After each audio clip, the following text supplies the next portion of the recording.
Hi, everyone. Welcome to Tactical Thursday. My name is Ray Selvadurai. I'm the director of coaching for Manhattan Soccer Club.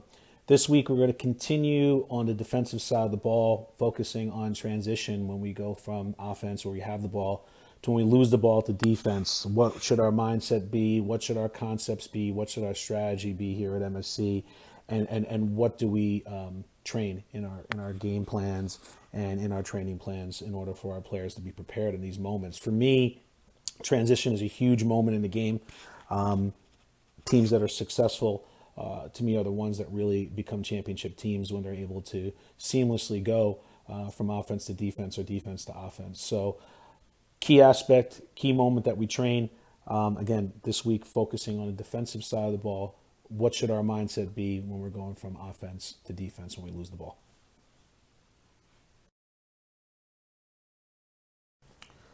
Just as a matter of review, we talk about the MSC way that goes into our training plan and also our game plan for matches for success. The key phrase is that the game is played in 5 moments, which is listed below 1 through 5, and the 4 phases of the field, which is globally taught everywhere in those concepts.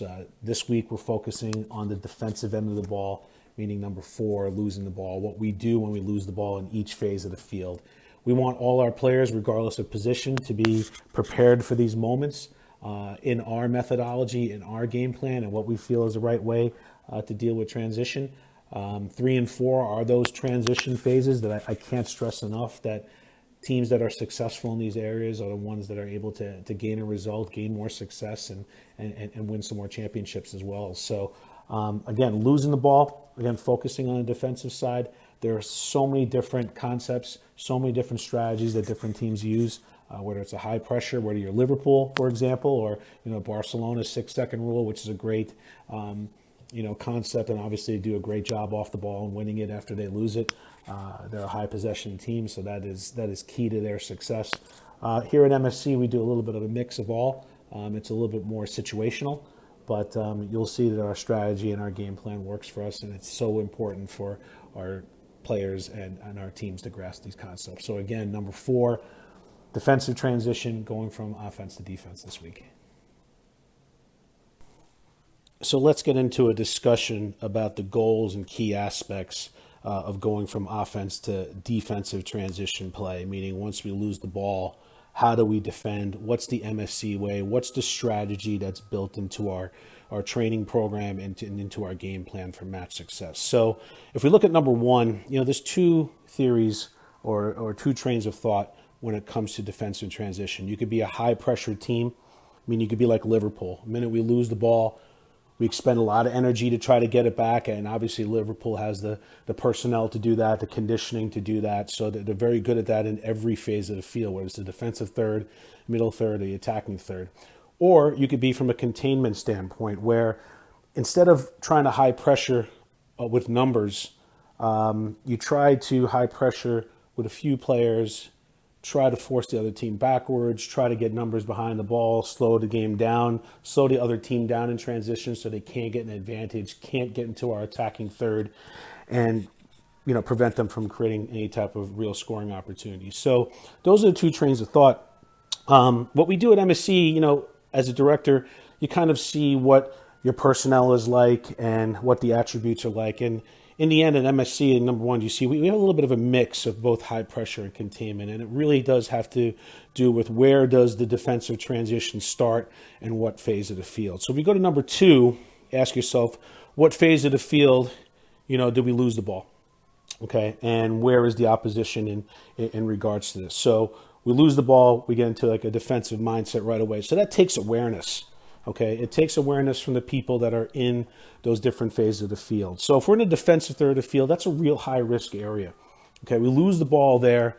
We don't want to overcommit. We want to be really good in our one-on-one defending. We don't want to pressure as much because that could lead to a giving up a set piece or a foul in that area. So we're very conservative, as you see in orange in the defensive area. We try to slow the game down, really clog up the area, stay nice and compact if we lose the ball in the defensive third. It's a very conservative view. In the middle third, it's a little bit of a combination. And this is that mix of high pressure versus containment. So if we lose the ball in the middle of the field, if you can visualize this, the closest player to the ball is going to apply pressure. Okay? And that person is going to try to win the ball, okay? But sometimes they can't, okay? So they put the initial pressure on, they try to win the ball. If they cannot do that, they take a more conservative aspect right there and they try to delay or contain the other team from moving or advancing the ball. Meaning apply pressure, either force them backwards, slow the game down. Sometimes there's a tactical foul that's taken. We've watched a lot of games where it's English Premier League or La Liga or any professional league where a tactical foul is taken, and next thing you know, we're able to, get numbers back. So that conservative view, right, along with that initial pressure, allows for numbers to get back for us behind the ball and to provide support. So if you can visualize, we lose the ball in the defensive third, the closest player gets to it, tries to win the ball, or tries to force back, or tries to slow him down. Everybody else on our team gets behind the ball and is really trying to anticipate the next play, okay? Trying to anticipate the next play, where the next pressure is going to come in. So if they pass to another player, the closest player there is going to have to pressure, and then everybody else gets behind the ball and tries to anticipate the next play, maybe pick off a pass and be in a position and anticipate. So there's a lot of awareness there in the middle third, and that's where our combination comes in.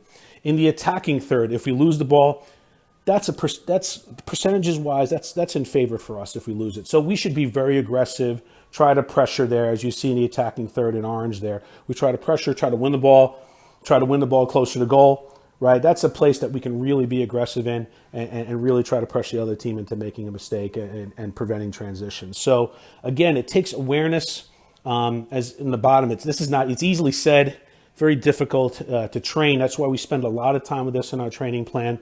It really is a mindset. It's a strategy. It's players able to switch on and off and understand what they need to do in terms of pressure, in terms of a conservative approach, in terms of a high pressure, aggressive approach, depending on where they are on the field. Okay. So if you see number 3, this applies to every single phase of the field. The first player puts the initial player pressure, tries to win the ball, right? Or either tries to delay or contain, right? Force backwards. This allows our team to get back in numbers, get behind the ball, and provide support, meaning defensive support, where they're trying to anticipate and try to win balls by anticipate winning passes, okay, and picking them off. So the objective here in number 4 of this entire plan is to keep the other team, as you see here in number 4, keep the other team from gaining an advantage to enter the defensive third with fluidity. Remember we talked about in attacking transition, right? In prior weeks, we want to get the ball, get out in fluidity, all in one motion, catch the other team off guard. So the opposite defense, we want to prevent that fluidity. So we want to either break that fluidity by either trying to win the ball, contain, get numbers behind the ball so we can be compact and defend. So that'll slow the other team up and cut down their transition. To me, this is a key aspect for a championship team, for teams that are trying to get a result, right? To keep the other team from gaining an advantage in transition. So this mindset, sometimes it takes several months to get down in training, okay? And we analyze our games very, very carefully. So if we see our team is lacking in this area, that's going to be an area that we're going to be working on in transition. So again, this is the mindset, okay? How can you reinforce this mindset? Well, obviously in training, right? But also watch games. Watch as much EPL games as you can. Watch as much La Liga games as you can. See defensive transition. See the type of pressure. See what type of team they are. Are they more like Liverpool, high pressure? Are they more like a containment, where you got a combination or a mix? Or you got Barcelona with their 6-second rule, which is amazing what they do. When they're such a high possession team, they really don't give the other team another chance. And that's really what this defensive transition strategy is set to do, is prevent the other team from really gaining advantage and getting chances and scoring goals. So again, this is our MSC way. This is our strategy. This is our mindset. The best way to really learn and understand these concepts in going from, offensive to defensive transition for me is to visualize and to watch as much as I can. Watch the pros. In this slide, you'll see a couple of videos.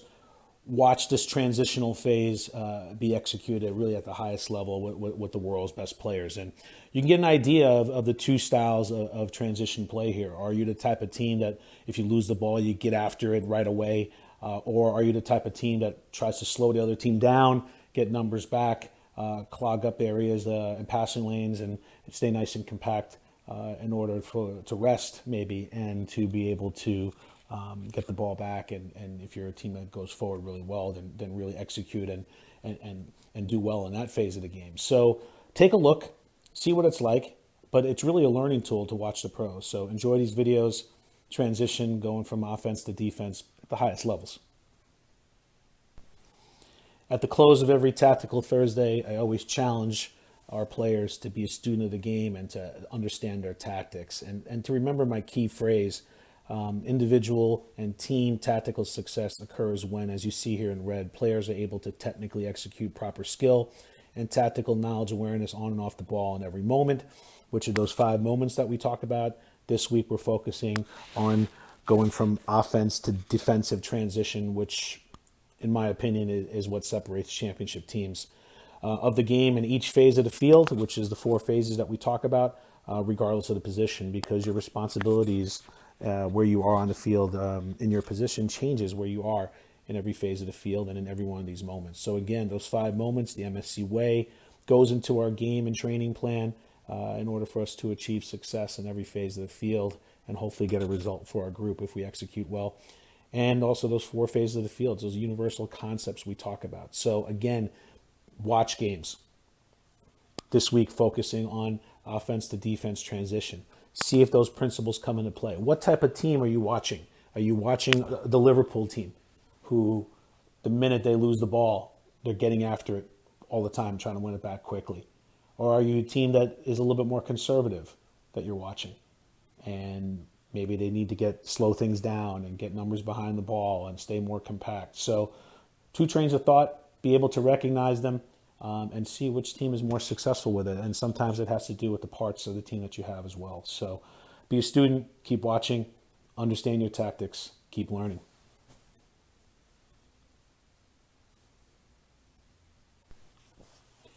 Thanks everyone for tuning into Tactical Thursday this week. If you have any questions regarding today's lecture, make sure to email me at ray.selvadurai@mehansc.org. Be safe. Keep working at your game. Keep that soccer brain sharp. Tune in next week for Tactical Thursday. We'll see you then.